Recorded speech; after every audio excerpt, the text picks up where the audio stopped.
Do I got to introduce myself and stuff? No? No. Okay. Well, this is the facet.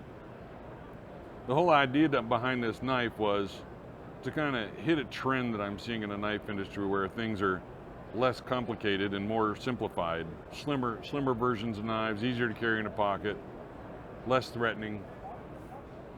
Put Speed Safe in it, so it pops open with authority. Definitely big enough to get the job done when you need to get it done. The point is dropped, so you got more detail on the work that you're trying to do for the most part than a knife where the tip is upswept. Fits the hand really nice, takes up minimal space in a pocket, nice robust build. The blade completely disappears in the handle for the most part, real easy to cycle. The facets on the front of the knife handle, if you look, the flipper kind of transitions straight into that facet, so it's a really comfortable flipper area, and it's a great knife.